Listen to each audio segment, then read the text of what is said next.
Denver Broncos, a team that I had been mocking Omarion Hampton all offseason, but the Chicago Bears, ruined the party for them.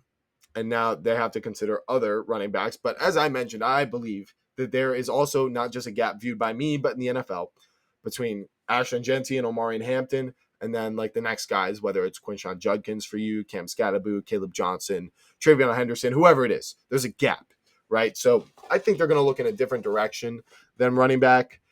In this case, the other needs are going to still be playmaker, tight end, wide receiver. And there's some guys here. I mean, Luther Burden's fallen pretty far. So you could look at guys like him, Emeka Egbuka, Matthew Golden.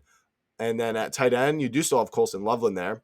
And at running back, it's Travion Henderson, Quinshawn Judkins, Caleb Johnson, Cam Scatteraboo. But I think now that the top two running backs are gone, they're going to address that last. Sean Payton does run a committee. So if you're not going to get a true workhorse, you might as well just keep going with the committee approach, even if you're going to improve it a little bit. So that takes us down to tight end and wide receiver. So Colston Loveland's great. And I think in Sean Payton's offense would be pretty awesome. But wide receiver is looking really, really good too. I'm really, really high on Luther Burden. And I think he can be that sort of number one for them because they have Cortland Sutton, who's the X, Marvin Mims, another sort of X as a deep threat, and then Troy Franklin, who, can play a little bit in the slot, but is also, probably better on the outside considering how skinny he is. So you definitely could consider the wide receivers here. But to me, I think since you do have guys developing at wide receiver, you want to give them some time to do so and address the huge need you have at tight end. And Colston Loveland, although I think 14 to the Colts is too high, I think this is a really good spot for him.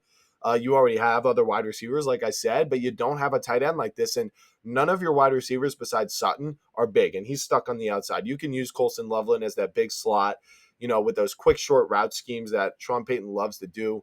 Bo Nix, using him as a safety blanket. I think this would be a pretty awesome pick, really help them out converting in the red zone. You don't have to just address that through the running back. So I think Colston Loveland is a great pick here at 20 for the Broncos.